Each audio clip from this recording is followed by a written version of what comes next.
جب ایک انسان فوت ہوتا ہے ان کا روح کدھر جاتا ہے سیدھا؟ روح ہاں جی۔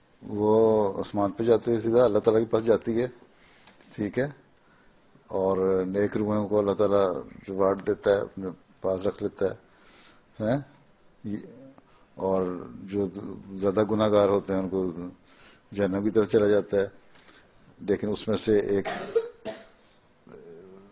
جو حساب کتاب، ایک تو فائنل ڈے حساب کتاب ہونا ہے، وہ علیحدہ ہونا ہے، اس سے پہلے بھی اللہ تعالیٰ ریوارڈ دے کے نا جنت میں بھیج دیتا ہے.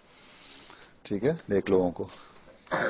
ہاں، جنت وہ یہ نہیں کہ ان کو لٹکایا ہوا ہے، سسپینڈڈ نہیں ہے وہ ایک جگہ کہ وہ پل صراط پہ سے گزرنا ہے تو تبھی فیصلہ ہوگا. وہ گزر گئے. وہ آخری دن ڈے آف ججمنٹ پہ بھی ایک فیصلہ ہونا ہے، وہ علیحدہ ہے. اس میں سے جو نہیں معاف ہوئے وہ ان کے بارے میں ہو سکتا ہے، لیکن جو نیک لوگ ہیں وہ تو پہلے دن سے ہی جنت میں جانے والے ہیں، اور جو ہیں ہی جہنم والے وہ جہنم میں جانے والے ہیں. اس لیے یہ بھی آیا نا حدیث میں کہ جب تمہارا کوئی فوت ہوتا ہے قریبی، تم 40 دن جا کے ان کی قبر پہ دعا کرو، اس وقت اس کی روح بھی قریب قریب ہوتی ہے، تاکہ ان کے درجات بلند کرنے کے لیے دعا کرو، تاکہ اللہ تعالیٰ اگر ان کی چھوٹی موٹی کمزوریاں بھی ہیں تو معاف کر دے اور ان کو جنت میں لے جائے. اس لیے اپنے مردوں کے لیے جا کے دعا کرنی چاہیے.